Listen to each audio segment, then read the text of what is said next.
सब हाथ जोड़ेंगे।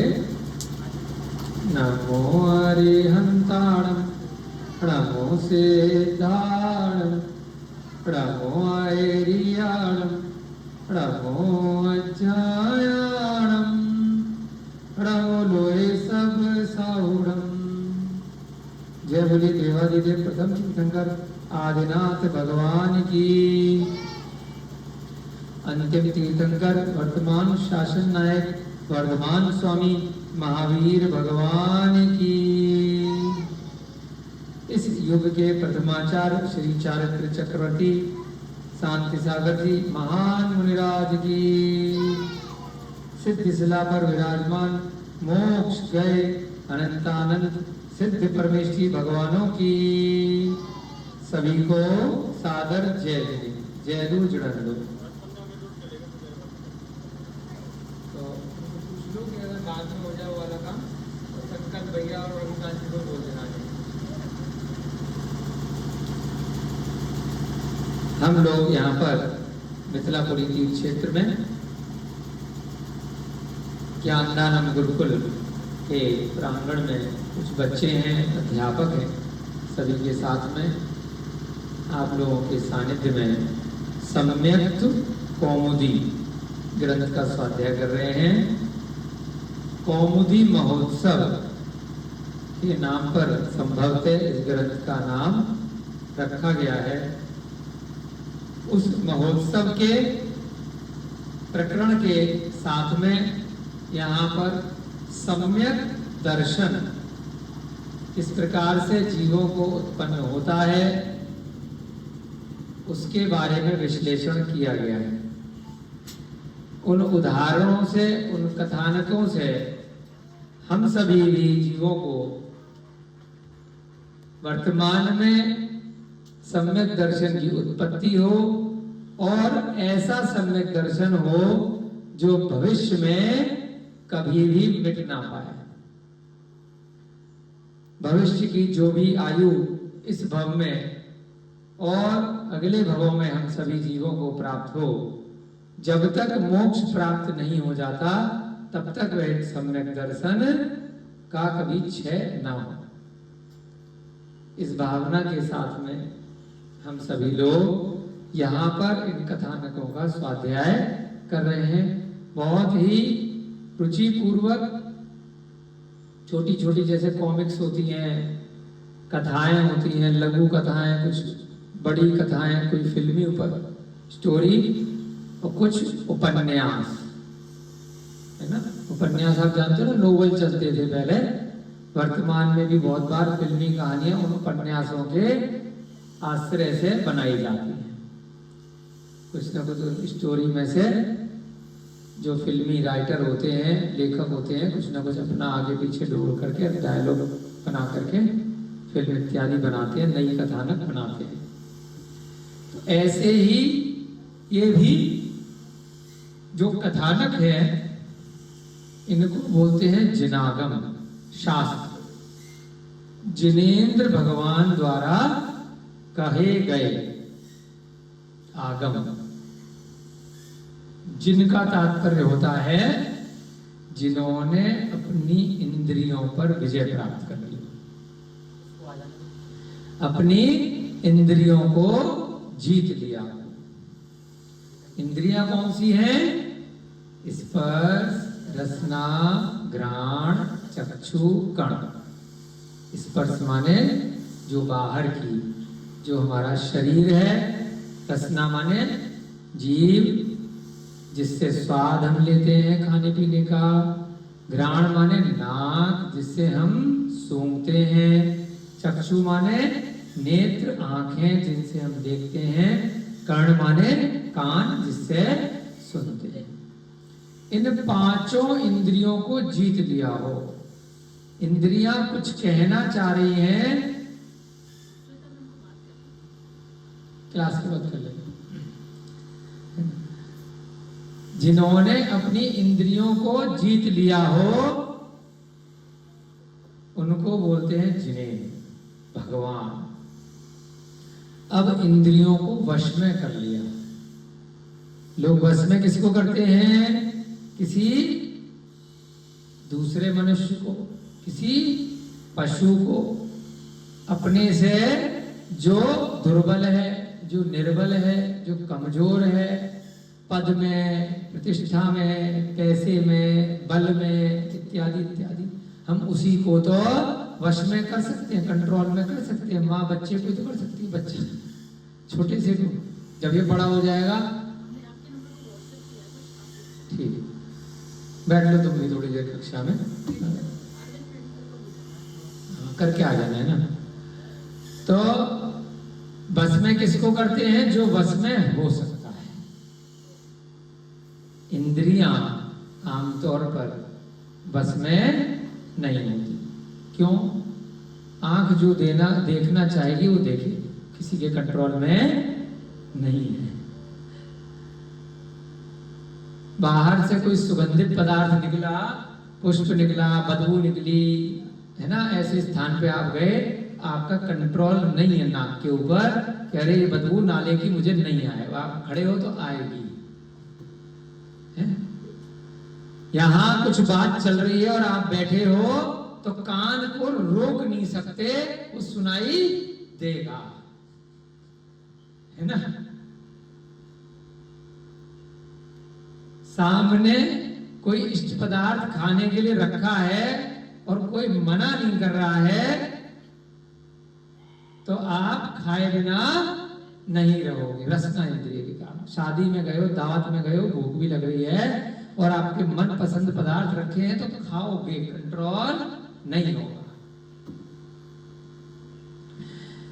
ठंड लग रही है भयानक, रजाई रखी है या हीटर रखा है तो स्पर्श इंद्रिय के कारण से आपसे कंट्रोल नहीं होगा, आप उसको ओढ़ लोगे। गर्मी लग रही है भीषण, पंखा रखा है, कूलर रखा है, एसी का बटन है, तो आप रह नहीं पाओगे, उसको सहन नहीं कर पाओगे गर्मी को, स्पर्श इंद्रिय के कारण। तो पांचों इंद्रियों पर वश आप कर नहीं सकते। इंद्रियों के वश में सारे जीव रहते हैं, इंद्रियां चलाती हैं। भूख लग रही है तो खाना चाहिए ना, वो इंद्रिय के कारण, रसना इंद्रिय। तो जिनेंद्र भगवान क्या होते हैं? इन पांचों इंद्रियों को जीत लेते हैं। अब मैं इनके वश में नहीं, लगने दे भूख, लगने दे प्यास, नहीं खाना तो नहीं खाना। सामने कुछ भी उल्टा सीधा दिख रहा हो, चाहे रुचिकर हो या अरुचिकर हो, अपने को नहीं देख, आंखें खुली हैं लेकिन दिखाई नहीं दे रहा। सामने वाले ने मारा, पीटा, गालियां दी, कुछ भी किया, सुनाई नहीं दे रहा, देता है। अच्छी बातें बोली तब भी सुनाई नहीं दे रहा, बुरी बातें बोली तब भी सुनाई नहीं दे रहा। इसको बोलते हैं इंद्रियों को जीतना। खाली ऐसे कहने से नहीं होता, इसको बोलते हैं समता परिणाम को धारण करना। राग है या द्वेष है, दोनों परिस्थितियों में कोई भी व्यक्ति, वस्तु, द्रव्य, पदार्थ आपको रुचिकर लग रहा है, आपको इष्ट है, आपको प्रिय है, तब भी आपको उसमें कोई भी किसी प्रकार का मोह नहीं है। राग रूपी परिणामों को नहीं लगना। कोई व्यक्ति, वस्तु, कोई भी पदार्थ आपको अरुचिकर है, आपके लिए अनिष्ट है, आपको उसकी इच्छा नहीं है, दूर हटे। क्यों आ गया, कैसे आ गई ये चीज, बदबू क्यों आ गई, ये आदमी सामने क्यों आ गया, ये सुअर सा गंदा संदा यहाँ कैसे आ गया। अरुचिकर होने के बाद भी आ गया, तब भी आपको कुछ फर्क नहीं पड़ रहा। आप जहां हो, जैसे हो, अपनी आत्मा में ध्यान करते हुए हर समय, हर परिस्थिति में आप समता परिणाम को धारण कर रहे हो। द्वेष में भी, जो आपका दुश्मन भी है, जो आपका शत्रु भी है, तब भी आपके सामने आने के बाद आपको फर्क नहीं पड़ रहा। आपको मारने के लिए आया है, तलवार लेकर के आया है, मार भी दिया, पेट में गोली भी मार दी, तलवार से आपको 2 टुकड़े भी कर दिए, फिर भी आप कोई फर्क नहीं पड़ रहा। उसको बोलते हैं समता रूपी परिणाम धारण करना। राग और द्वेष दोनों में समान परिस्थिति, समान परिणाम रखना, उसी को बोलते हैं मोहनीय करण को जीत लेना।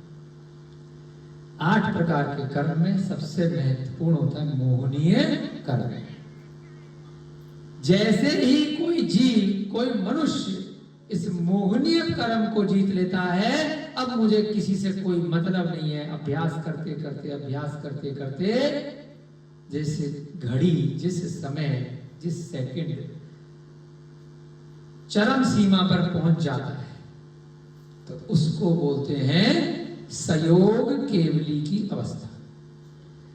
गुण स्थान होते हैं 14, तो उसमें 13वें गुण स्थान में वह जीव पहुंच जाता है, 13वें नंबर पे, 13वीं सीढ़ी पर। और उसी अवस्था को बोलते हैं कि अब वह अरिहंत बन गया, अब वह जिनेंद्र भगवान बन गया, अब उसने सारी इंद्रियों को जीत लिया, मोहनीय कर्म का समूल नाश कर देता है।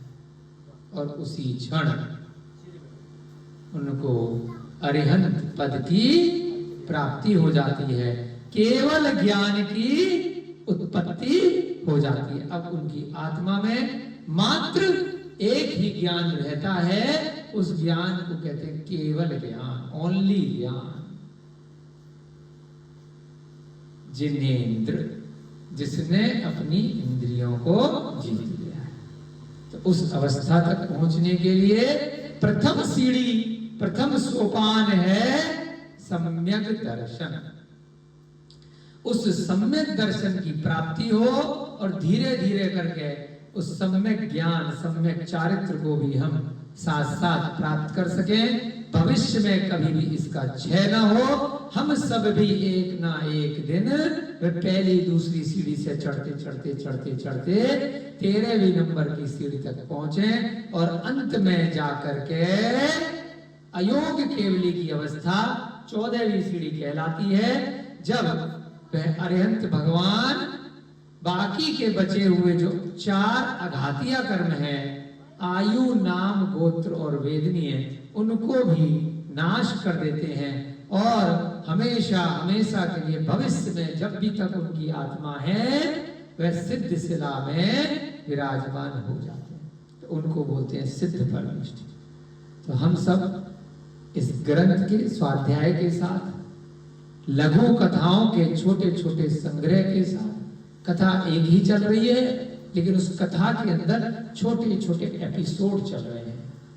बहुत सारे ऐसे टीवी पे कथाएं आती है ना, कथा एक ही चल रही है परंतु भाग 1, एपिसोड नंबर 1, एपिसोड नंबर 2, धीरे धीरे करके प्रतिदिन आधे घंटे का एपिसोड बांट दिया जाता है ना, जिससे कि शॉर्ट स्टोरी में आप उसको थोड़ा थोड़ा करके उसको झेल पाए।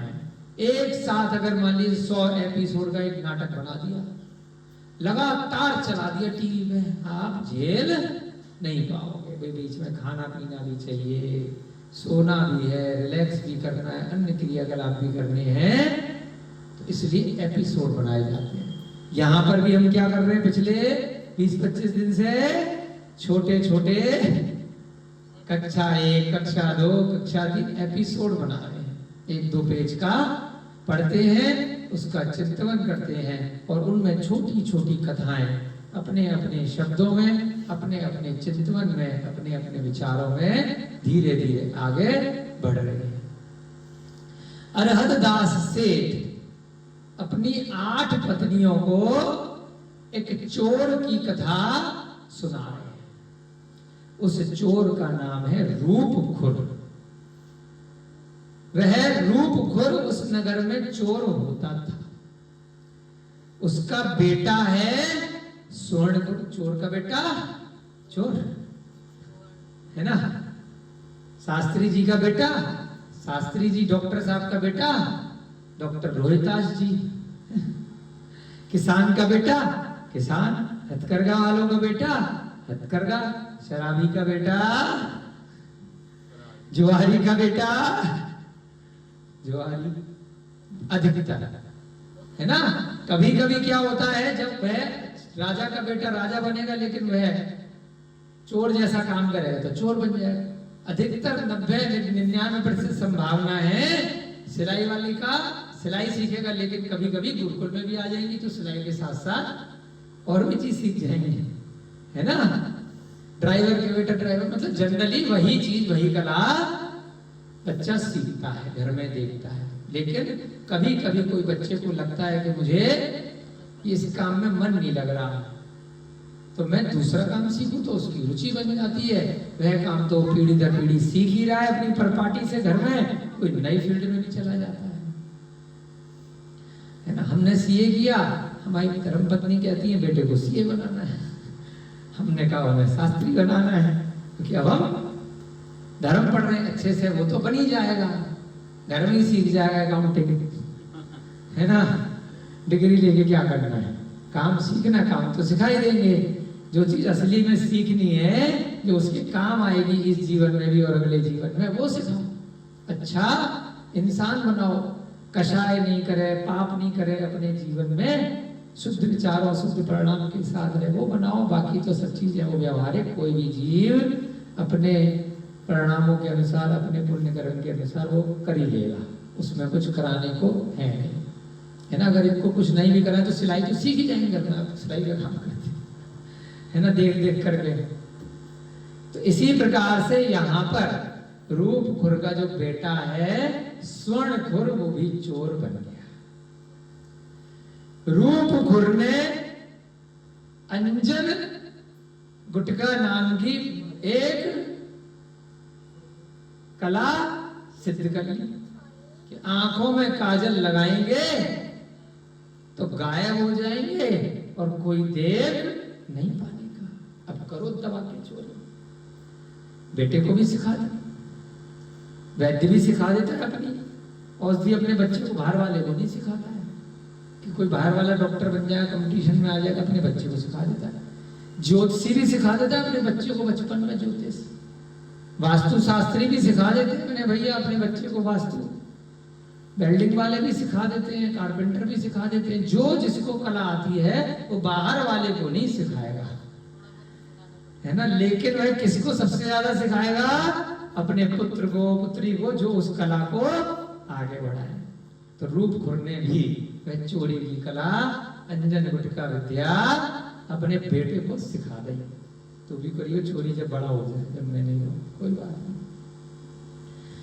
तो रूप खुर के नाम से वह, अभी तो बेटा कहानी सुन रहा है स्वर्ण खुर, बटके वृक्ष पे चढ़ के, राजा सुन रहा है उदितोदय, मंत्री सुन रहा है सुबुद्धि, कहा थाना के मथुरा नगरी का, सुना रहा है अरहत दास सेठ। अरहत दास सेठ का पिता है जिनदत्त सेठ। अरहत दास सेठ की 8 पत्नियां हैं। सबसे छोटी पत्नी है कुंदलता, वह 8 दिन के व्रत उपवास, बहुत पूजा भक्ति के बाद में पूछ रही है, अरे स्वर्ग नरक किसने देखे हैं, इसी लोक में लूटो खाओ मौज लो, इस जन्म के बाद दोबारा मिलना नहीं, इतनी मुश्किल ने भगवान ने हमें भेजा, इतने सारे सुंदर सुंदर जानवर हैं खाने के लिए, इतने सारे सुंदर सुंदर खाने के लिए चीजें हैं, पहनने के लिए कपड़े हैं, भोगने के लिए भोग हैं, इतनी सारी बढ़िया बढ़िया स्त्रियां हैं, बहुत सारा मकान दुकान गाड़ी जो खर्चा करें, तो सब उल्टे सीधे हर काम करो और सबको भोगो, क्योंकि जो सामने प्रत्यक्ष है वही जीवन है, उसके बाद कुछ नहीं है। जो प्रत्यक्ष में साक्षात दिख रहा है वही है, जो दिख नहीं रहा, जो महसूस नहीं हो रहा, वो यहाँ नहीं है। कल हमने कहा था ना, जब महसूस नहीं हो रहा तो पूरे विश्व में कोई भी एक भी व्यक्ति हमने आज तक नहीं देखा जो किसी भी अल्लाह, ईश्वर, ईसा मसीह, जिन्हें भगवान बुद्ध भगवान जिसको नहीं मानता हो, बाद में छोड़ दे डायलॉग मारने के लिए, लेकिन वह भी कभी ना कभी जीवन में मानता था, मानता है या मानता होगा, पूरे जीवन भर नहीं माना हो, ऐसा नहीं हो सकता, असंभव है ना। डाकू भी होगा, चोर भी होगा, वो भी कहीं ना कहीं मंदिर जाएगा, घंटा चढ़ाएगा, कहीं ना कहीं वह किसी नदी में जाकर के डुबकी लगा करके आएगा कि मेरे पाप धुल जाए। किसी भी तरीके का नास्तिक होगा, वह भगवान को नहीं पूज रहा होगा तो पेड़ को पूज रहा होगा, वह नदी को पूज रहा होगा या पहाड़ को जाकर के पूज जाएगा, या सूरज को ही पूज लेगा, कुछ नहीं मिलेगा तो, या चंदा को ही पूज लेगा, चंद्रमा को, कुछ ना कुछ को तो पूजेगा जरूर किसी ना किसी रूप में, मन वचन काया में, पूरे विश्व में।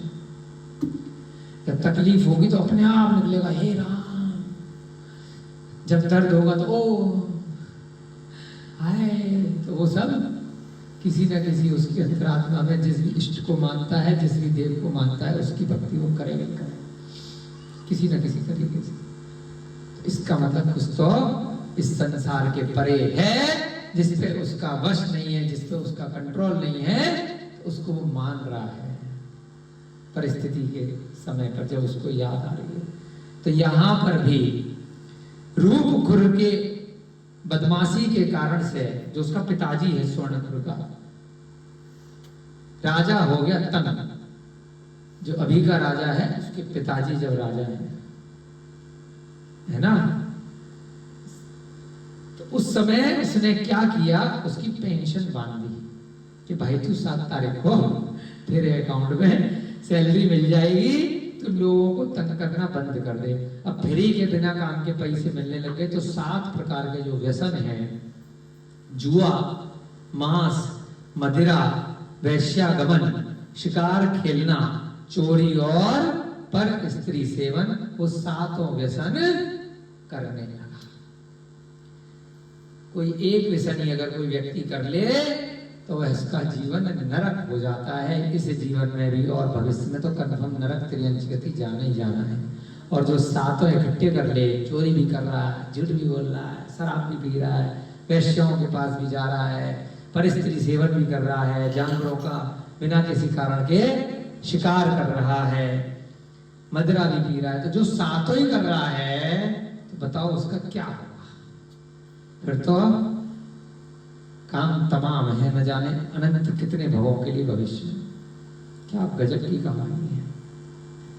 अब यहाँ पर 7 व्यसनों के बारे में हमने थोड़ा थोड़ा समझा था कि जुए से क्या होता है, मांस खाने से क्या होता है। मांस की भी फिर हमने देखे कि बहुत सारे लोग बोलते हैं, अरे आप शाकाहारी, आप वीगन, आप फल सब्जी भी तो खाते हो, फल सब्जी में भी तो दर्द होता है, आपने वो खाया, हमने मुर्गा खाया, बात बराबर।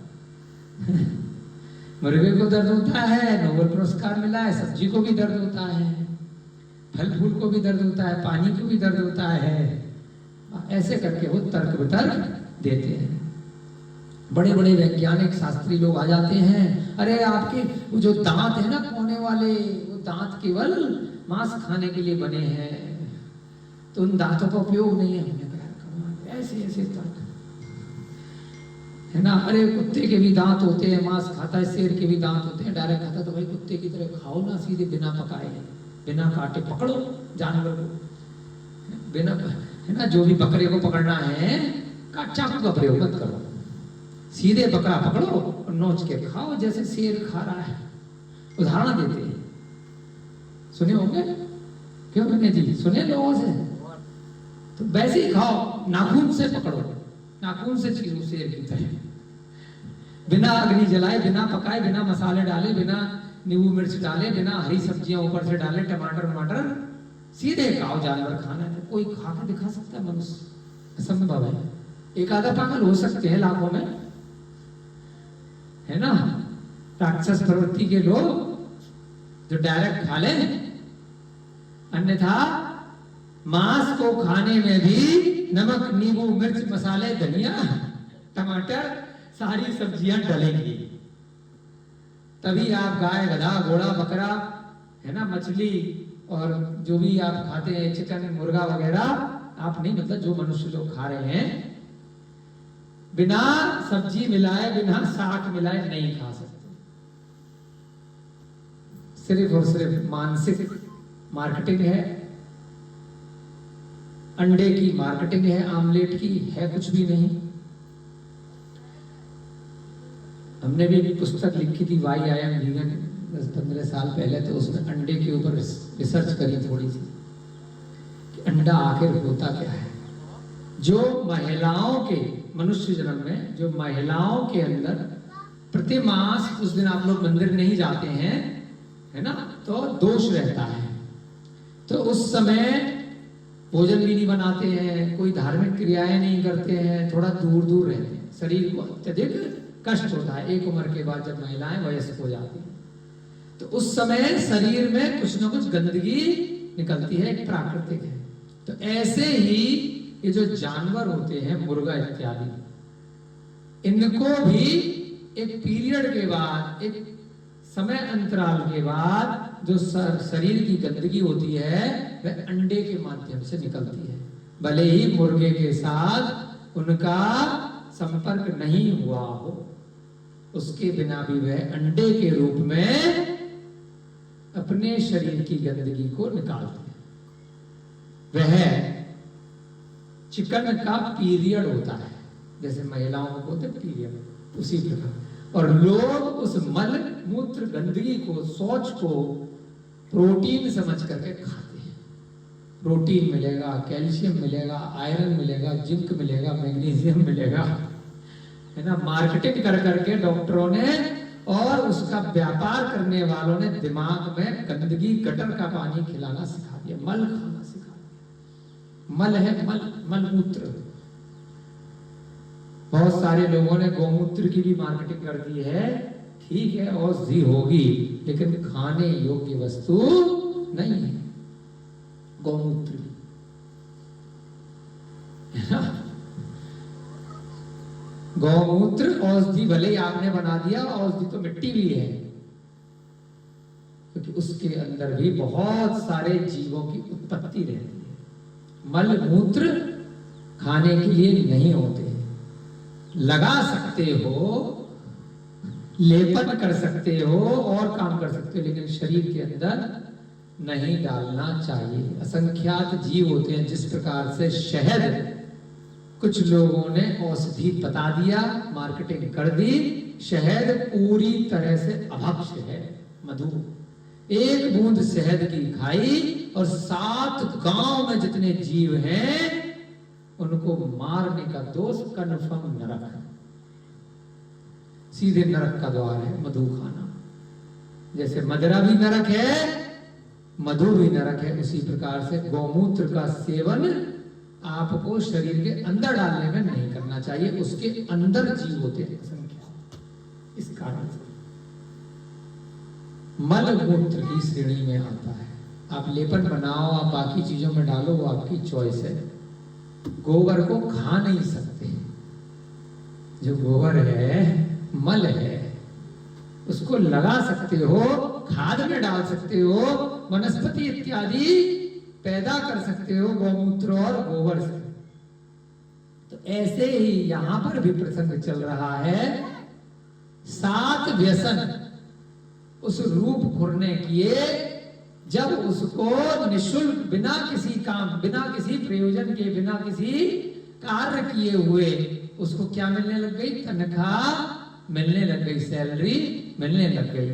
तो यहां पर उसने मांस खाना शुरू कर दिया और शराब पीना भी शुरू कर दिया, वैश्यागमन भी शुरू कर दिया, चोरी करनी भी शुरू कर दी, जुआ खेलना भी शुरू कर दिया।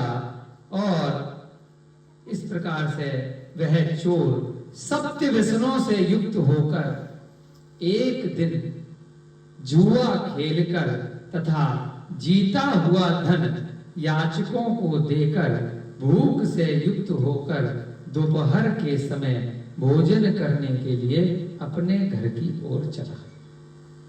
क्या किया? पैसे वैसे मिले, शरीफ आदमी था, कमाता था जुए से, वो दान करे आता था, लेकिन कमाता कैसे था? जुआ खेलकर। एक दिन क्या किया?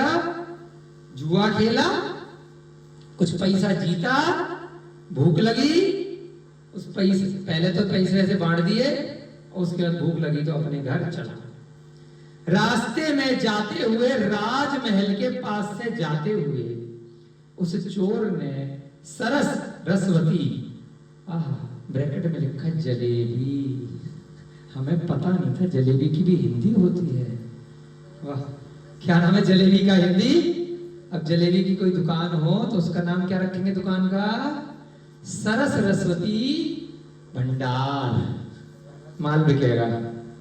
शास्त्र में क्या लिखा है जलेबी का मतलब? सरस, रस के साथ रसवती। वाह, सरस रसवती जलेबी हमारी भी फेवरेट होती थी कुछ साल पहले तक। उसके बाद जब इंद्रियों को कंट्रोल करना शुरू किया तो सब तेल वेल छोड़ दिया, तो जलेबी खाए 10 साल हो गए।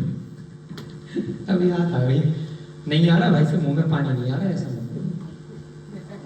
Control control. सब लोग कंट्रोल करो बच्चों, है ना। कोई जलेबी नहीं खाएगा, है ठीक है, इमरती नहीं खाएगा। तो चोर जब वहां से निकल रहा था तो रास्ते में जलेबी की दुकान दिख गई। जो प्रसंग हमें अकस्मात बता रहे थे इंद्रियों का, हमें नहीं मालूम था अगले पैराग्राफ में क्या आने वाला है। ऐसे ही विचार आया था कि जिनेंद्र भगवान क्या होते हैं, ऐसी अकस्मात हमने बोला और यहाँ पहले ही पैराग्राफ में आ गया कि जलेबी की सुगंध दूर तक फैल रही थी। तो उस सुगंध को नाक से सूंघ कर मन में विचार किया। इंद्रियों को जीत नहीं पा रहा कोई भी। विचार करके देखो, लोग बोले कि मेरा तो कंट्रोल है। आप बताओ, अगर जलेबी की सुगंध फैल रही है, कोई समोसे की सुगंध फैल रही है, आप निकल रहे हो और को ना मेरे को सुगंध नहीं आई, कह सकते हो क्या? कंट्रोल ही नहीं है। वो आएगी ही। बाद में नाक बंद करो, कुछ तेज सुनाई दे रहा है, कान में डालो, डंडी डालो, बात अलग है, लेकिन आएगी। तो इसका मतलब आप कितनी बकवास कर लो कि मेरा तो पंचेंद्रिय पे कंट्रोल है, नहीं है। इंद्रियां आपके कंट्रोल में नहीं है, इंद्रियों ने आपको कंट्रोल कर रखा है। और आप कौन हो बताओ? आपका मतलब, आपका मतलब विनय भैया, इंद्रियों ने किसको कंट्रोल में कर रखा है? 3 तक गिनेंगे। 1, हमें का मतलब बताओ। शरीर को।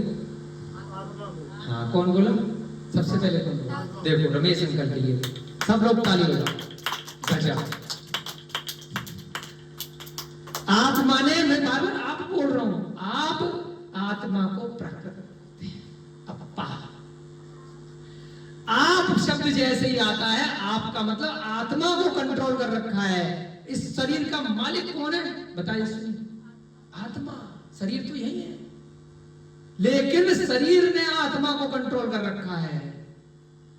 मालिक को नौकर को कंट्रोल करना चाहिए, लेकिन वो क्या रहा है? नौकर ने मालिक को कंट्रोल किया हुआ है। नौकर क्या है? इंद्रियां, जलने के बाद, यहीं पर मृत्यु के बाद। नौकर क्या है? ये शरीर। आपकी आत्मा ने कहा चलना है तो चल रहा है ना शरीर। आत्मा ने कहा बोलना है तो इंद्रिय बोल रही है ना। सब जान रहे हैं, सब महसूस कर रहे हैं, लेकिन हो क्या रहा है? इस शरीर ने, इस इंद्रिय ने, इस मन ने कंट्रोल किसको किया हुआ है? आत्मा। यही सम्यक दर्शन है। सम्यक दर्शन क्या बताना चाह रहा है? मालिक आत्मा है, आत्मा को उन इंद्रियों को कंट्रोल में करना है, ना कि इंद्रियों आत्मा को कंट्रोल करें। जैसा मैं चाहूंगा, मैं माने जैसा मेरी आत्मा चाहेगी वैसा मेरी इंद्रिय काम करेगी। जो मेरा मन चाहे, जो मेरी इंद्रिय नहीं, जो मेरी आत्मा चाहेगी वो हो क्या रहा है कि जो इंद्रिय चाह रही है वह मन कर रहा है, वह आत्मा से करवा रहा है। बहुत गहरा चिंतन है। हमारे रमेश अंकल ने सीख लिया, समझ लिया। सम्यक दर्शन शुरुआत हो चुकी है यहीं से, पिछले 20 कक्षा में, कि इंद्रियां यही रह जाएंगी जब शरीर मृत हो जाएगा, मन भी यही रह जाएगा जब शरीर मृत हो जाएगा। कौन जाएगा? मात्र आत्मा जाएगी। तो मालिक कौन? ओनर कौन? हुक्म किसका चल रहा है? आत्मा का चल रहा है। जैसे ही वो चोर उस रास्ते से निकल रहा है, उसकी आत्मा कंट्रोल में किसके है? घ्राण इंद्रिय के। नाक से जलेबी की सुगंध सूंघी और रहा नहीं गया। मन में विचार किया, अहो नाना रसों से युक्त भोजन की कैसी गंध फैल रही है। हाय हाय हाय हाय, पागल हो गया। जलेबी फेवरेट है, एकदम मुंह में लार टपक रही है। अंजन सिद्ध विद्या के द्वारा मुझे कुछ भी कठिन नहीं है। मेरे पास तो मेरे को पैसे वैसे अब है नहीं। बात समझो, पैसे जो जुए में जीते थे, जो राजा से तनख्वाह मिली थी, वो तो खाली हो गया रमेश अंकल की तरह। पैसे तो कुछ है नहीं जेब में, जलेबी खानी। कितनी मस्त कथा है, एंटरटेनमेंट है फुल, अगर ढंग से है। मस्त होकर उस एंटरटेनमेंट के साथ भी गहन चिंतन साथ साथ चलना है। यही जिनेंद्र भगवान की कथाओं का संग्रह है। फिल्मी कथाएं, टीवी की कथाएं, उपन्यास, चित्र कथाएं, अखबार, न्यूज चैनल, ये क्या है? आपको व्यवहारिक कथाएं बस वहीं पे घुमाएंगी और चिंतन कुछ नहीं कराएंगी। आप अंदर नहीं जाओगे, बाहर ही बाहर घूमते रह जाओ। यहां बाहर घुमा घुमा के आपको अंदर ले जाएंगे, अंदर आपकी आत्मा के पास। हर पैराग्राफ में, हर दिन, हर कथानक सुगंध आ रही है जलेबी की, आत्मा के ऊपर वश है नाम का। अब वह चोर सोच रहा है यार पैसे तो है नहीं, परंतु विद्या है, गायब होकर के जलेबी खाई जाए। नाना रसों से युक्त भोजन की कैसी गंध फैल रही है। अंजन सिद्ध विद्या के द्वारा मुझे कुछ भी कठिन नहीं, मेरे लिए क्या दिक्कत है ना? अंजन के बल से ऐसी रसवती क्यों ना खाई जाए। रसवती, वाह बेचारा चवन्नी अठन्नी की 1-2 रुपए की उस जमाने में रसवती होगी। इतना पैसा लेकर के राजा से तनख्वाह ले रहा, थोड़ा बहुत तो बचा के रखे यार, गरीब लोगों को खरीद के ले पैसे। चोरी की ऐसी आदत है कि जो कमाया है वो बर्बाद करूंगा और करूंगा चोरी। ईमानदारी से कुछ नहीं खाना, कुछ नहीं पहनना, कपड़े नहीं पहनेंगे तो चोरी नहीं पहनेंगे, ऐसी आदत नहीं है। बता, एक जलेबी भी खानी है तो चोरी करके खाएंगे। ऐसा मन में विचार कर नेत्रों में अंजन चढ़ाकर, अब अंजन सिद्ध विद्या में क्या करता था? एक काजल की डिब्बी रखता था, डिब्बी खोली है ना, काजल लगाया बढ़िया से, वह राजमहल में घुस गया। अच्छा वहां से नहीं खा रहा है, राजमहल के बाहर थी जलेबी की दुकान। उन्होंने कहा यहाँ नहीं खाएंगे, अंदर लेकर के जा रहा राजा के लिए बना बना के बढ़िया, वहीं बैठ के खाएंगे आराम से। अब तो कोई देखेगा नहीं, यहाँ रोड पे खड़े होकर खाऊंगा, सीधे उसकी कढ़ाई में से हाथ वाथ जल गया तो दिक्कत आ जाएगी। उन्होंने कहा अंदर बैठ के आराम से, जा तो वही रही है, जो वेटर है लेकर तो ताल में वही जा रहा है। तो राजमहल में घुस गया अदृश्य होकर से, और जब ये जलेबी राजा के लिए पेश हुई तो राजा के साथ थाली में भोजन करके आ गया। अब राजा तो अपना राजा के लिए लगाई गई, वहीं बैठ गया, अदृश्य हो गया, उसी की थाली में खा लिया। बताओ कुछ और देर को समझ में नहीं आ रहा भाई, क्यों पंगे ले रहा राजा से? मैं तो राजा की थाली वाली जो रखी वही खाऊंगा। अब एक दिन उसको खून लग गया, अब तो रोज जाऊंगा यार, यहाँ तो बहुत सारे वेटर आते हैं, 36 लोग राजा के पास आ रहे खिलाने के लिए। इस प्रकार अब वह चोर प्रतिदिन राजा के साथ रसीला भोजन करने लग गया। जब देखा जलेबी भी है, रसगुल्ला भी है, बहुत सारा बढ़िया बढ़िया पकवान 36 आ रहे हैं। अरे यार इतना तो मेरी बीवी नहीं पूछती, कोई नहीं पूछता, चोरी का माल लेकर के आता हूँ, फिर भी ताने मार मार के लौकी और तोरई और भिंडी टमाटर है ना रूखी सूखी खिलाती है, मैं तो यहीं जाऊंगा। अब क्या किया उसने, रोज जाने लग गया, खाली था पैसे तो 7 तारीख को मिल ही जाएंगे, राजा की थाली में ही जाकर के खाने लग गया और तृप्ति को प्राप्त कर अपने स्थान चला। चोरी वोरी नहीं करता था, रसना इंद्रिय है, पैसे तो मिल ही रहे हैं, करना क्या है यार, कहीं पे भी जाके सो जाओ, घर का क्या करना है, जब अदृश्य है हम। तो अब उसको क्या तृप्ति नहीं हो रही थी उस चोर को, इस घ्राण इंद्रिय, रसना इंद्रिय की, उसमें भी मन में अरे यार छोटा मोटा पदार्थ नहीं खाना, खाने को पदार्थ कहीं भी खा सकता था, दुकान पे भी खा सकता था, समोसे आए कहीं भी खा सकता था, मैं तो राजा के बगल में बैठूं, राजा को पता ही नहीं चलेगा, बैठा रहूंगा, वो उधर खाता रहेगा, मैं उसका किस्सा इधर उधर, राजा देखिएगा खाना गायब हो रहा है, उड़ करके जा रहा है, अब ये रोटी जाग आ रही है, ये खीर जाग आ रही है। इस प्रकार क्रम से बहुत दिन व्यतीत होने पर वह राजा दुर्बल हो गया, उसको टेंशन हो गया, किसी को बता भी नहीं सकता कि मैं राजा हूं, इस चोर की मैंने तनख्वाह भी पकड़ भी नहीं आ रहा है, इसका करूं तो करूं क्या, देख रहा है मेरा खाना खा रहा है, कोई खा के जा रहा है, जैसे ही राजा कुछ उठाता हो उससे पहले वो गट राजा अब उस टेंशन में और भूखा रहने लगा, वह दुर्बल हो गया। एक दिन इसका जो मंत्री है संभिन्नमति, ये राजा अभी वर्तमान जो राजा उसका पिताजी है ना, सब पीढ़ी दर पीढ़ी चल रहे हैं। किसकी कथा चल रही है? उदितोदय के पिताजी की। और सुबुद्धि के पिताजी है संभिन्नमति। तो उस राजा को जो मंत्री है संभिन्नमति, उसने राजा से पूछने लगा कि आप इतने दुर्बल कैसे हो गए? आपके पास अन्न की कमी तो है, अन्यथा दुर्बल क्यों हो गए? उसका रस ग्रंथि नाम का व्यसन सब व्यसनों के मध्य तो नहीं हो गया?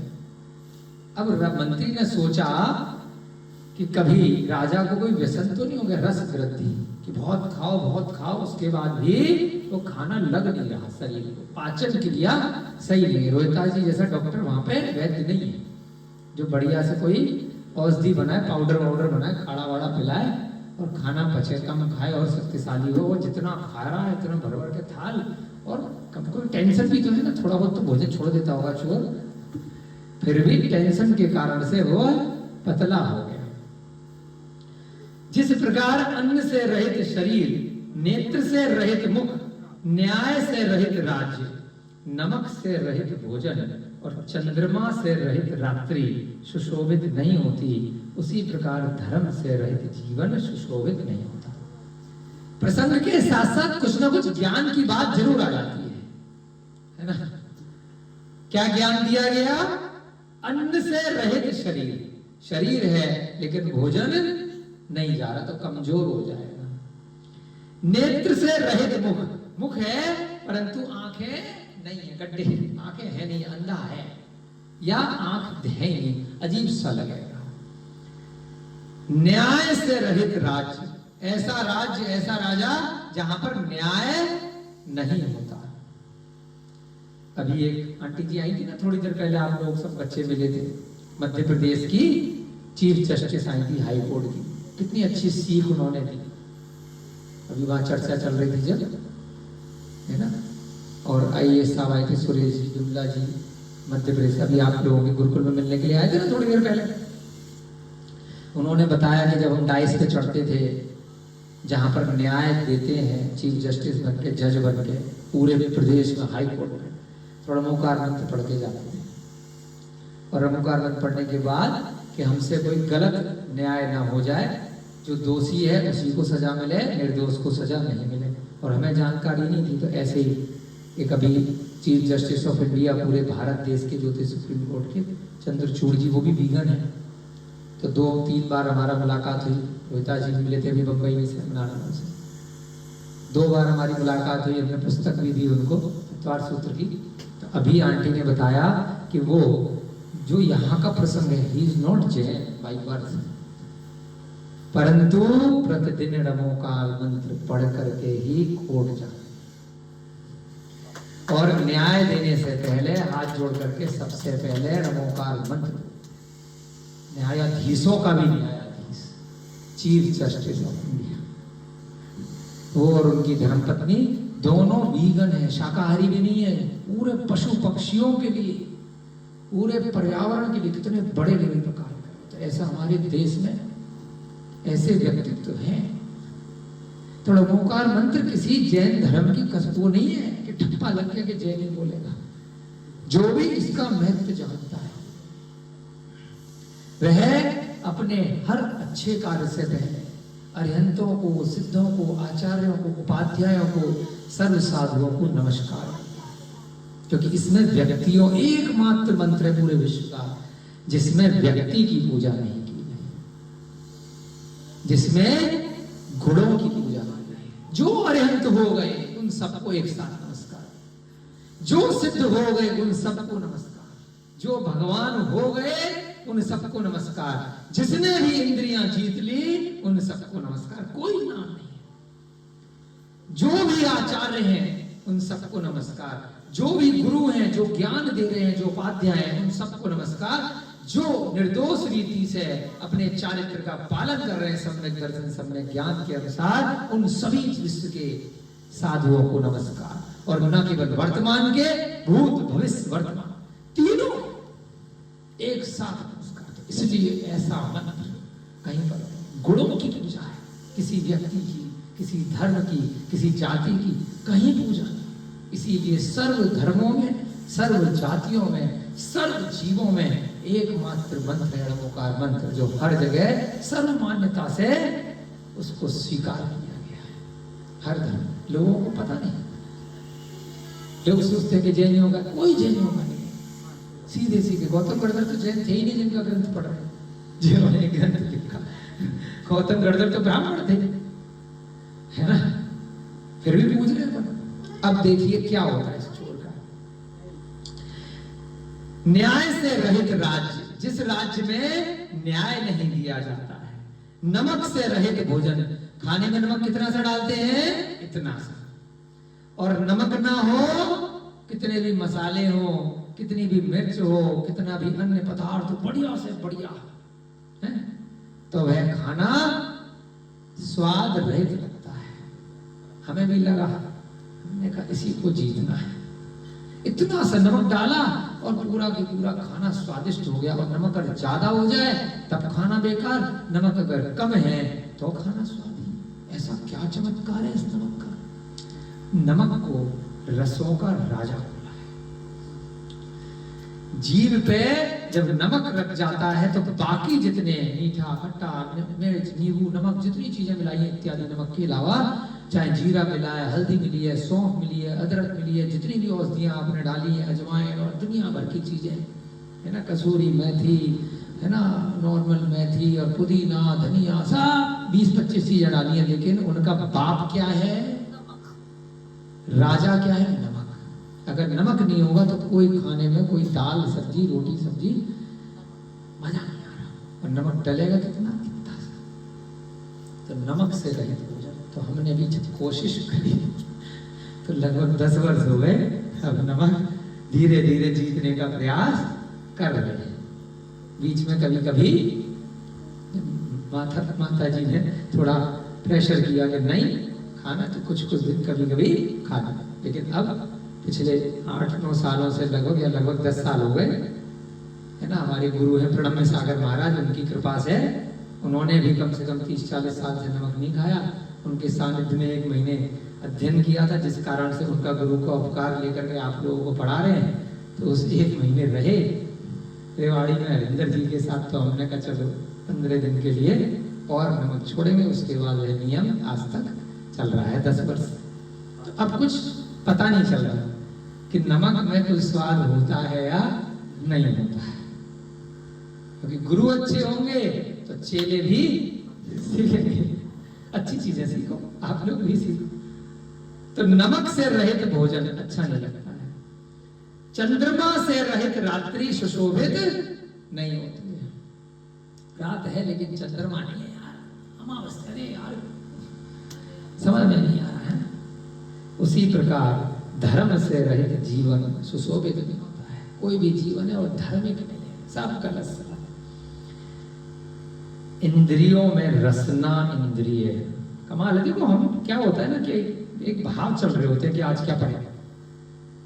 पहले से कोई चिटिंग करके नहीं आते, एक पेज पढ़ के नहीं आते,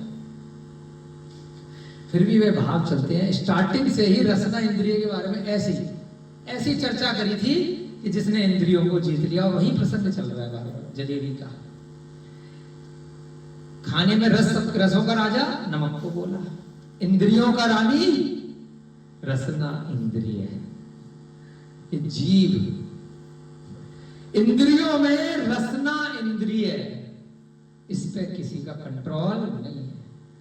कर्मों में मोहनीय कर्म, जो अभी आपको पूरा बताया ना कि राग और द्वेष को छोड़ना है, ममत्व के परिणाम छोड़ने हैं, मोहनीय कर्म है 8 कर्मों में। ये चला गया तो बाकी के 7 तो ऑटोमेटिकली जीत गए। फिर तो कंफर्म हो गया, केवल ज्ञान हो गया, मोहनीय कर्म जाति अरहत बन गया। व्रतों में ब्रह्मचर्य, सबसे बड़ा व्रत कौन सा है इस पूरे संसार में? ब्रह्मचर्य। कोई भी सुंदर स्त्री जा रही है, देख के मन में विकार नहीं आना, नहीं भी जा रही है मन में हाय हाय हाय हाय वो हीरोइन मिल जाए, वो स्त्री मेरी हो जाए, वह पुरुष मेरा हो जाए, ये कथा ही वहीं से चल रही है स्टार्टिंग से। उसकी स्वयं की पत्नी कौमुदी महोत्सव में गई हुई है राजा की उदयोदय की। फिर रात एक ही रात की कथा चल रही है पूरी, 100 एपिसोड बन जाएंगे इसमें। विजय बाबू ये जो पूरी कथा है ना, इस रात की सुबह नहीं, बस एक ही दिन की एक ही रात की कथा है। एक ही दिन की कौमुदी महोत्सव चल रहा है, उसी में इतनी सारी कहानियां। उसका मंत्री बता रहा है कि जंगल में चला नहीं जाए, इसको पत्नी की याद आ रही है राजा को, और उसको पकड़ के बिठा रखा है कि तू अपनी पत्नी से मिलने मत जा, नहीं तो बहुत पिटेगा। सारे पुरुष तो नगर में ही है, खाली स्त्री वहां जाकर के नृत्य कर रही है, और तुम्हारी रानी भी गई है। तो व्रतों में सबसे बड़ा व्रत क्या है? ब्रह्मचर्य। कि अपनी पत्नी के अलावा अगर ग्रस्त हो तो दूसरे की तरफ आंख उठाकर देखना नहीं, और साधु हो तो अपनी को भी नहीं देखना। ग्रस्त जीवन छोड़ दिया, साधु बन गए या साधु के विचार आ गए, तो एक कमरे में अपनी पत्नी के साथ भी नहीं सो सकते। वो भी अब अलग रहे, भले घर में रह रहे, साधु के व्रत ले ली। वर्तमान के बाबाओं की बात नहीं कर रहे, जो पत्नी के साथ भगवान ही बना दिए वर्तमान में, तो कि पत्नी के साथ रह रहे हैं। पत्नी भी कौन सी? जो शादी से पहले कोई उनकी प्रेमिका थी। कई भगवानों का चरित्र जोड़ दिया ऐसा, पत्नी को भी भूल गए और प्रेमिका को बिठा कर। ये सब मन के विचार हैं मनुष्य जीवन में। जो भी राग सहित, जो भी स्त्री के सहित जो भी देवी देवता है, वह मिथ्या देवी देवता है, वह सम्यक देवी देवता नहीं है, वह सच्चे देव शास्त्र गुरु नहीं है, वह मिथ्यात्व है, वह संसार मार्ग है।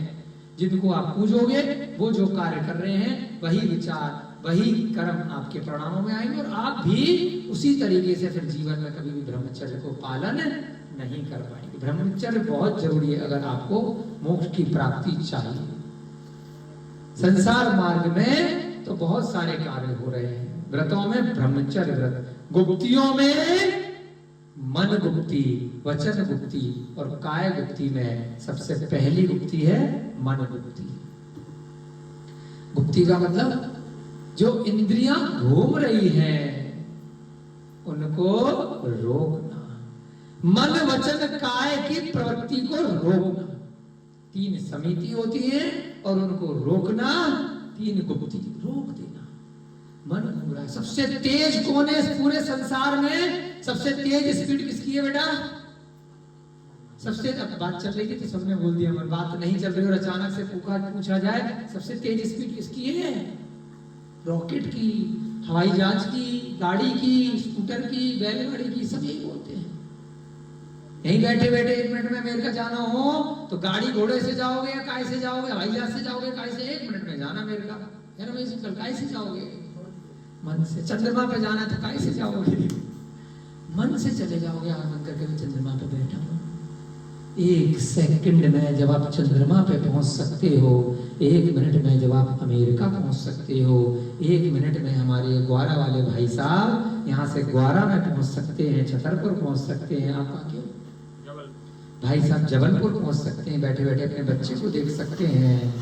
तो 1 सेकंड में क्या हम सिद्धशिला नहीं पहुंच सकते? बता, विचार। सर्वोच्च शिखर पर भी हम 1 सेकंड में पहुंच सकते हैं मन से। आचार्य शांति सागर महाराज का चरित्र पढ़ा जब उन्होंने सुमेरु चंद्र दिवाकर जी को बताया। कई बार, कई प्रसंगों में जब भी वह ध्यान लगाते थे तो ध्यान लगाते ही एक ही समय में उनका ध्यान सीधे सिद्धशिला पर पहुंच जाता था। फालतू की बात सोचते ही थे। यहीं बैठे बैठे मैं तो सिद्ध हूं, मैं तो अरिहंत हूं, मैं यहां हूं ही नहीं इस संसार में, मैं तो सिद्धशिला पर बैठा हूं। जिस प्रकार से सिद्ध भगवान तनुवात विलय में लोक के शिखर पर, आकाश के सबसे जो ऊपर 3 लोक का अग्रभाग है, वहां सर से लगे हुए उनकी आत्मा है, उसी प्रकार से मैं ध्यान अवस्था में उस तनुवात विलय में स्थिर हूं, और मेरा कोई शरीर नहीं है, मेरी कोई कर्म नहीं है, मेरा मन भी नहीं है। अनंत सुख, अनंत वीर, अनंत शक्ति, के साथ में मैं अनंत आयु के लिए भविष्य में उस सिद्ध शिला पर स्थित हूं। तो एक ही सेकंड में आप ध्यान अवस्था में यहीं बैठे बैठे आप अनंत सिद्ध भगवानों को नमस्कार कर सकते हो, स्वयं को वहां पर ले जा सकते हो। तो सबसे बड़ी चीज क्या है गुप्तियों में? मन को रोकना। मन भटक रहा है, ध्यान में चुपचाप बैठ करके किसको रोक लोगे? मौन ले लिया। वचन गुप्ती, हिल नहीं रहे घंटे तक। काय गुप्ती, शरीर रोक लिया, ठीक है। वचन गुप्ती बहुत लोग कर सकते हैं, काय गुप्ती भी लगातार खड़े हो गए, लगातार बैठ गए, हिल नहीं रहे। काय गुप्ती भी कोई कर लेगा, लेकिन दोनों अवस्था में क्या घूम रहा है?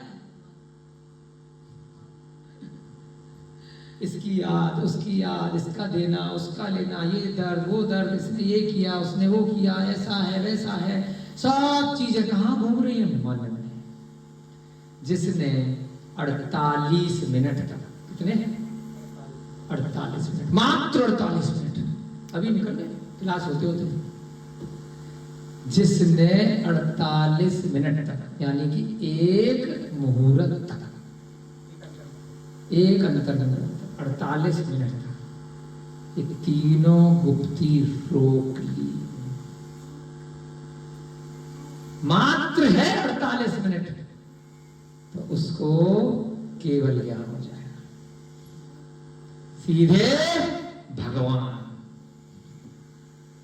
कोई कोई भाव लग जाते हैं 48 मिनट तक खाली ये मन को रोकने में। कितने कितने भावों की तपस्या, भरत चक्रवर्ती, आदिनाथ भगवान की, महावीर की, भगवान राम की, भगवान हनुमान की, बाली की, सुग्रीव की, करोड़ों करोड़ों मुनि महाराजों की, अनंत सिद्धों की, कई कई भवों की तपस्या केवल 48 मिनट के खेल की। केवल दो गुप्ती तो बहुत कर ली, काय गुप्ती, वचन गुप्ती। अभी मौन लोगे तो 4 घंटे तक, रात में 12 घंटे, 10 घंटे जब कोई है ही नहीं सामने बोलने वाला, तो वचन गुप्ती तो हो ही गई। गुप्तियों में सबसे प्रमुख कौन सी है? मन गुप्ती। सोते में भी मन घूम रहा है तो उसकी वजह से सपने आ रहे हैं। विचार शून्य अवस्था, तीनों गुप्तियों में सबसे बड़ी गुप्ती कौन सी है? मन गुप्ती। बैर, वैष्णवर, अग्नि, व्याधि, बीमारी, वाद, वाचनिक संघर्ष और व्यसन, जुआ आदि, ये 5 वकार महान अनर्थ के लिए हैं, इसलिए इन्हें वर्जित किया गया है। कौन कौन से? बैर पालना, किसी से भी बैर करना, इनसे अनर्थ होता है, बिना बात की दुश्मनी। वैष्णवर बोलते अग्नि, अग्नि लग गई घर में जहां पर जरूरत नहीं थी, खाना बनाने के लिए नहीं, घर में लगी हुई। व्याधि माने कोई बीमारी आ गई, कोई वाद विवाद हो गया, बेमतलब में बहस कर रहे हो, मैं श्रेष्ठ की तू श्रेष्ठ, मेरा धर्म शेष तेरा, मेरा ज्ञान शेष तेरा ज्ञान, वाचनिक संघर्ष, वाद विवाद, व्यसन, ये 5 वकार हैं। व्यसन जो अभी बताए 7 व्यसन वकार, जैसे मकार होते हैं, है ना, मधु मास मदिरा, 3 वकार हैं, ऐसे ये वकार हैं। आज पहली बार पढ़ा, नई चीज है, इतने सालों बाद हमारे लिए नया है, नोट कर लेना। वकार भी होते हैं, वकार के साथ कौन कौन से वकार हैं? बैर, वैष्णवर माने अग्नि, व्याधि माने बीमारी, वाद विवाद हो गया, और व्यसन। ये 5 वकार हैं जो अनर्थ होता है इनसे, इसलिए इन्हें वर्जित किया है। मंत्री ने विचार किया, ये किस बात में सोच रहा है कि राजा का इतना दुर्बल शरीर क्यों हो गया, इसका खाना कहां जा रहा है, क्या अन्न में अरुचि हो गई है, राजा दुर्बल हो गया है। 5 मिनट और करेंगे, थोड़ा सा क्लास आपकी फिर समाप्त करेंगे।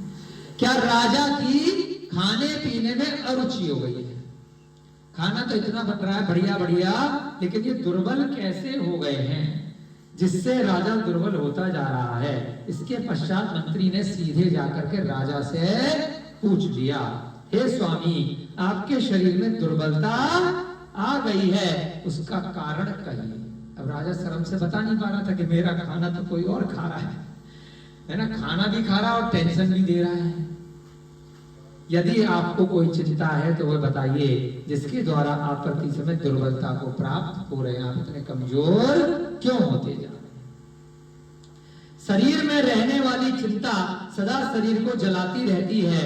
वह दुष्ट पिशाची के समान नित्य ही रक्त और मांस को ग्रसती रहती है। तो मंत्री पूछ रहा है आपको कोई टेंशन तो नहीं हो गई है, कोई चिंता तो नहीं हो गई? चिंता चिता के समान होती है तो मुझे बताओ, मैं आपका मंत्री हूं, उसके कारण से आपका रक्त और मांस ग्रसित हो रहा है, आप दुर्बल होते जा रहे हैं। उसे ये नहीं पता कि उसका खाना कोई खा रहा है, वो कह रहा है कोई टेंशन है, आप टेंशन की वजह से आप बीमार तो नहीं हो गए। मैं चिता से चिंता में एक बिंदु ही अधिक मानता हूं। मैंने डायलॉग मारा, लिखा है, मैंने तो फिल्मी गाना मारा था, चिंता चिता से मान, यहाँ तो लिखा हुआ, यहीं से लेते हैं ये गाने वाले, कमाल है। मैं चिता से चिंता में एक बिंदु ही अधिक मानता हूं। मंत्री कह रहा है अपने राजा को कि चिता में चिंता एक बिंदु अधिक है। चिंता एक दिन आपको कहीं चिता में ना ले जाए। चिंता की वजह से क्या होता है आजकल? हार्ट अटैक बढ़ गया। हार्ट अटैक का मुख्य कारण टेंशन है, खान पान के साथ टेंशन। टेंशन का मतलब चिंता। वैसे चिंता निर्जीव को जलाती है और जीवित को भी जलाती है ना। जो चिता है मरने के बाद जलाई जाएगी, जब आप मर जाएंगे तो निर्जीव हो जाओगे, है ना। चिता किसको जलाती है? जब शरीर में से आत्मा निकल जाती है, अब वो निर्जीव है, मृत शरीर है। चिंता किसको जलाएगी? वह जीवित को जलाएगी और चिता निर्जीव को जलाएगी। क्या शब्द है, वाह। अथवा किसी देवता आदि का दोष है जिससे दुर्बलता होगा। सही से बताओ, कोई देव में भूत प्रेत तो नहीं चढ़ गए तुमको जो दुर्बल हो गए? तदनंतर मंत्री ने राजा के पास पूछा, अच्छा कोई नहीं, अकेले में बताओ, हे नाथ आपका शरीर दिखने में तो निरोग है, कोई रोग तो लग नहीं रहा है, फिट हो, या फिर कोई शारीरिक या मानसिक पीड़ा से पीड़ित है? ऊपर से तो निरोग दिख रहा है लेकिन मुझे लग रहा है कोई अंदर का रोग है, मानसिक पीड़ा है या कोई अंदरूनी पीड़ा है जिससे प्रतिदिन आप दुर्बलता को प्राप्त हो रहे हैं, अथवा अन्य कोई चिंता आदि है। यदि अकथनीय नहीं है तो प्रसन्न होकर बताओ। अगर कोई गुप्त बात नहीं है जो मुझसे शेयर नहीं कर सकते तो मुझे कान में बता दो, मैं उसका कुछ ना कुछ समाधान निकालूंगा। इसके पश्चात राजा ने कहा, हे मंत्री अब आपसे क्या छुपाना, आप तो मेरे अभिन्न शरीर हैं, है ना। जैसे मोदी जी और अमित शाह जी लोग कहते हैं साथ साथ टीम है, तो ऐसे ही राजा और मंत्री आप तो मेरा अभिन्न शरीर हो, आपके बिना मेरा काम कहाँ चलता है, इसलिए आपसे अकथनीय क्या हो सकता है, सब बात तो आपको मेरी पता है। चिंता आदि कुछ भी नहीं है परंतु कौतुक को उत्पन्न करने वाली एक बात है। सुनो, समझ में नहीं आ रहा, कौतुक है, बड़ी विचित्र बात है। मैं प्रतिदिन दुगना और तिगुना भोजन मंगवाता हूँ। पहले 4 रोटी खाता था, अब 8 मंगवा रहा हूँ, फिर 8 के बाद 12 मंगवाने लग गया, परंतु क्षुधा शांत नहीं हो रही। समझ में नहीं आ रहा, मेरा खाना गायब हो रहा है थाली में से, उदर तृप्ति को प्राप्त नहीं हो रहा। उदर माने पेट। यह हंसी की बात है, इसलिए किसी के आगे कही नहीं जा रही। लोगों को लगेगा राजा का पता नहीं डाइट बढ़ गई है, कितना खा रहा, परंतु यह जानता हूं कि मेरे साथ एक अंजन सिद्ध मनुष्य है जो नित्य प्रति भोजन कर रहा। क्योंकि दिख रहा होगा ना, जैसे अब आदमी दिखाई नहीं दे रहा है, घड़ी उड़ रही है, उड़ करके खाए खा के तो दिख तो रहा है कि खाना उठ रहा है और उठने के बाद चम्मच गायब हो रही है ना। उसके अंदर का जो जलेबी है, जो रसगुल्ला है, जो रोटी है ना, लेकिन किसी रसोइयों को नहीं बोल सकता, कहेगा इतना बड़ा राजा है और चोर का कुछ नहीं कर पा रहा है, खाना खा रहा है। तो इसलिए मैं किसी को कह नहीं पा रहा। मुझे मालूम है कि मेरी भूख नहीं बढ़ी है, वो खाओ बेटा मेरे बगल में आके बैठ जाता है साला, उसकी भूख शांति नहीं होती है। और नहीं तो रसोइयों को लगेगा मैं कितना खाता हूं, मैं बहुत ज्यादा खा नहीं पाता, और टेंशन से उसकी वजह से और बीमारी हो रही है। कि बिना शस्त्र से इतने बड़े बड़े राज्य को जीत लिया है ना, हजारों लाखों को, मैं एक आदमी को जीत नहीं पा रहा। मेरे साथ एक अंजन सिद्ध मनुष्य है जो नित्य प्रति भोजन कर रहा है, इस कारण उदर अग्नि शांत नहीं हो रही है। आज की कक्षा का समय हो रहा है। अब कथानक किसका चल रहा है, आपको समझ में आ रहा है ना, कि जो चोर सुन रहा है उसके पिताजी की घटना चल रही है, और जो मंत्री और राजा वहां पर छुप कर के रात में आए हैं वह भी सुन रहे हैं, उनके भी पिताजी की घटना चल रही है। और जो अरहतदास सेठ सुना रहा है उसके भी पिताजी की घटना चल रही है। सब अपने पिताजी के बारे में अपनी पत्नियों को बता रहा है। तो बड़ी अच्छी घटना है, उस घटना से सब सीख रहे हैं और हम भी कुछ ना कुछ सीख रहे हैं। अगर हमारे पूर्वज लोगों ने कोई गलत काम किया है तो अपने को नहीं करना है, अच्छा किया है तो उसको आगे बढ़ाना है। इन्हीं भावनाओं के साथ जय बोली महावीर भगवान की, अनंत अनंत सिद्ध परमेष्टि भगवानों की, आचार्य भगवान श्री शांत सागर जी भगवान की महाराज की, सभी को जय जय।